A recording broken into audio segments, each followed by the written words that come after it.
China आज के समय का एक ऐसा इमर्जिंग सुपर पावर है जिसने इंडिया से लेकर अमेरिका तक सबके नींद उड़ा रखे हैं। लेकिन आज इसी देश की मैन्युफैक्चरिंग इंडस्ट्री को एक क्राइसिस का सामना करना पड़ रहा है। अगर आप कुछ साल पीछे जाए तो आई एम श्योर आप में से ज्यादातर लोग मेड इन चाइना प्रोडक्ट्स का ही इस्तेमाल करते आए हैं। इनफैक्ट आज भी इंडिया में मेड इन चाइना प्रोडक्ट्स का मार्केट में एक बहुत बड़ा वॉल्यूम है। लेकिन फिर भी हाल में ऐसा क्या हुआ कि कई बड़े टेक जायंट्स जो सालों से चाइना में अपना प्रोडक्ट मैन्युफैक्चर करते आए हैं वो सब आज इंडस्ट्री से बाहर जा रहे हैं। अगर स्पेसिफिकली नाम लूं तो एप्पल और सोनी जैसे टेक जायंट्स ऑलरेडी चाइना से अपना मैन्युफैक्चरिंग लोकेशन बदल के इंडिया की तरफ आ चुके हैं। चाइना के इस रैपिड ग्रोथ में उसका मैन्युफैक्चरिंग इंडस्ट्री एक मेजर फैक्टर रहा है। लेकिन चलिए जानते हैं कि ऐसा क्या बदला रिसेंट समय में जिससे उनके ही इसी इंडस्ट्री को एक क्राइसिस का सामना करना पड़ रहा है। वेल यू सी, कई सालों तक China low cost labour, huge population और बिजनेस फ्रेंडली पॉलिसीज के वजह से मैन्युफैक्चरर्स के लिए एक अट्रैक्टिव लोकेशन रहा है। लेकिन हाल के इस ट्रेंड में बदलाव को समझने से पहले हमें ये जानना होगा कि आखिर चाइना एक ग्लोबल मैन्युफैक्चरिंग हब बना कैसे था। इसके लिए हमें पीछे जाना होगा 1970s में, जब चाइना एक सुप्रीम लीडर के अंडर था। माओ सेतुंग एक ऐसे डिक्टेटर थे जिनके पॉलिसीज उस समय कोई भी फॉरेन बिजनेसेस को चाइना में अपने ऑपरेशन सेटअप करने का कॉन्फिडेंस नहीं देते थे। लेकिन 1980s आते आते ये सिचुएशन बिल्कुल बदलने लगा। अब आप लोग पूछेंगे कि ऐसा क्या हुआ इन 10 सालों में जिससे ये सिचुएशन पूरी तरह से फ्लिप करने लगा। वेल यू सी, माओ सेतुंग 1976 में इस दुनिया से चल बसे थे, जिस वजह से चाइना में एक दूसरे डिक्टेटर ने अपनी लीडरशिप शुरू करी। देंग जाओपिंग भी भले ही एक डिक्टेटर ही थे, लेकिन उनका एक स्पेसिफिक इकोनॉमिक विजन था, जिस वजह से वो कंट्री के प्रोग्रेस के बीच में अपने खुद के रेवोल्यूशनरी एजेंडास को नहीं आने देते थे। इसी के चलते 1980s में उन्होंने एक ऐसा बदलाव किया जिससे कुछ ही सालों में मेड इन चाइना दुनिया भर में ग्लोबलाइजेशन का एक सिंबल बन गया। सबसे इम्पोर्टेंट चेंज जो इस समय इम्प्लीमेंट किया गया था वो ये था कि देंग जाओपिंग ने देश भर में स्पेशल इकोनॉमिक जोन्स बनाए, जिससे फॉरेन कंपनीज उनके तरफ बहुत तेजी से अट्रैक्ट होने लगे। ये स्पेशल इकोनॉमिक जोन्स ऐसे एरियाज थे जहां कंपनीज को कम से कम टैक्स पे करना पड़ता था, गवर्नमेंट का मिनिमम कंट्रोल था और ऊपर से इधर के इंफ्रास्ट्रक्चर देश के बाकी जगहों से काफी एडवांस थे।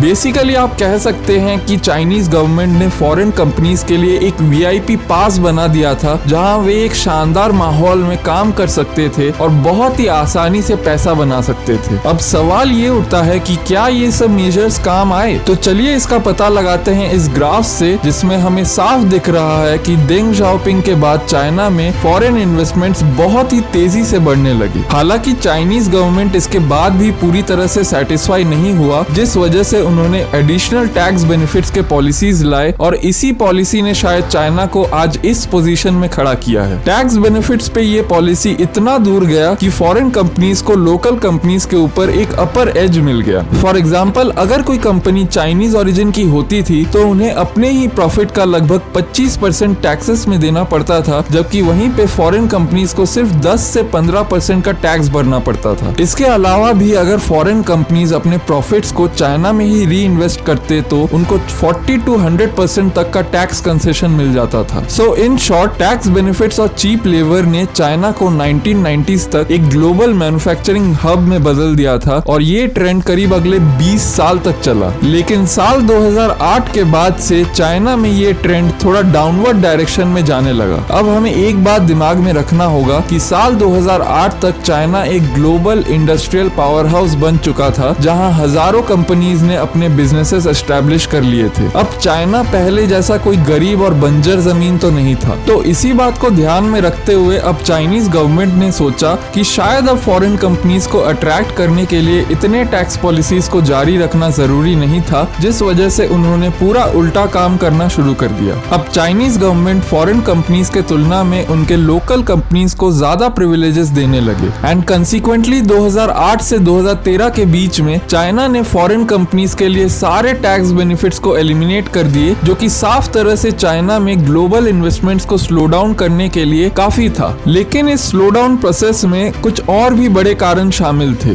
2008 से 2013 के बीच में चाइना की स्किल्ड लेबर कॉस्ट बहुत ज्यादा बढ़ गई। जब हम बात करते हैं मैन्युफैक्चरिंग की तो बहुत सारी चीजों की जरूरत होती है, जैसे कि मशीन मशीन्स, रॉ मटेरियल्स और स्किल्ड लेबर। इसके अलावा चाइना के लेबर लॉज भी काफी स्ट्रिक्ट कर दिए गए, जिससे अब फॉरेन कंपनीज को अपने एम्प्लॉयज के लिए बहुत सारे फैसिलिटीज प्रोवाइड करनी पड़ रही थी। ये सब चीजें एक साथ होकर पहले की तुलना में फॉरेन कंपनीज के लिए काफी एक्सपेंसिव साबित होने लगा। तीसरा वजह यह है कि चाइना में इंटेलेक्चुअल प्रॉपर्टी राइट्स का बहुत बड़ा इशू है, जो हाल में बहुत देखने को मिला है। बहुत से कंपनीज ने चाइना में अपने ओरिजिनल प्रोडक्ट्स को मैन्युफैक्चर किया, लेकिन फिर उनके डुप्लीकेट्स मार्केट में बहुत ही तेजी से आ गए। इसका मतलब है कि कंपनीज के पेटेंट्स और कॉपीराइट्स का चाइना में कोई रेस्पेक्ट नहीं है, जिससे उनके जेन्युइन प्रोडक्ट्स का एक्सपेक्टेड रेवेन्यू जनरेट नहीं हो पाता और अल्टीमेटली उनको बहुत नुकसान उठाना पड़ता है। और चौथी वजह चाइना और अमेरिका के बीच में सालों से चलता आ रहा ट्रेड वॉर है। पिछले कुछ सालों से इन दो देशों के बीच एक बहुत बड़ा ट्रेड वॉर हो रहा है, जिस वजह से चाइना वेस्ट के दूसरे कंट्रीज से डिस्कनेक्ट हो चुका है, एटलीस्ट टू सम एक्सटेंट। इसके अलावा अमेरिका ने चाइना से होने वाले इंपोर्ट्स पर भारी मात्रा पे इंपोर्ट ड्यूटीज लगा दिए हैं, जिससे कि अब कंपनीज को चाइना से कुछ भी इंपोर्ट करने पे पहले से बहुत ज्यादा पैसा खर्चा करना पड़ता है। इससे अब कंपनीज को अपने मैन्युफैक्चरिंग ऑपरेशंस में सस्ता तो छोड़ो बल्कि अब ज्यादा खर्चा करना पड़ता है, जिस वजह से अब बहुत से कंपनीज ने चाइना को अलविदा कहने का फैसला कर लिया है। उदाहरण के तौर पर सैमसंग ले लीजिए, जिन्होंने 2013 के बाद से चाइना में काम करने वाले अपने वर्क फोर्स को 2/3 से कम कर दिया है। एंड लास्टली कोविड-19 के टाइम में भी चाइना के अंदर बहुत सारे सप्लाई चेन प्रॉब्लम्स आए हैं। चाइना एक ऐसा देश है जहां से बहुत सारी चीजें एक्सपोर्ट होती हैं। कोविड-19 के चलते चाइना के सप्लाई चेन में प्रॉब्लम्स के आने के वजह से कंपनीज अब अपनी प्रोडक्ट्स के लिए दूसरे देशों में सप्लाई चेन डेवलप करने लगे हैं। ऊपर से चाइना ने हाल ही में अपना जीरो कोविड पॉलिसी लॉन्च किया है, जिसमें वायरस के एलिमिनेशन के लिए कंप्लीट गवर्नमेंट कंट्रोल और मैक्सिमम सप्रेशन शामिल है। गोइंग फॉरवर्ड चाइना ने इस वजह से बहुत ही ज्यादा एग्रेसिव पब्लिक हेल्थ मेजर्स लिए हैं, जैसे कि कॉन्टैक्ट ट्रेसिंग, सोशल आइसोलेशन,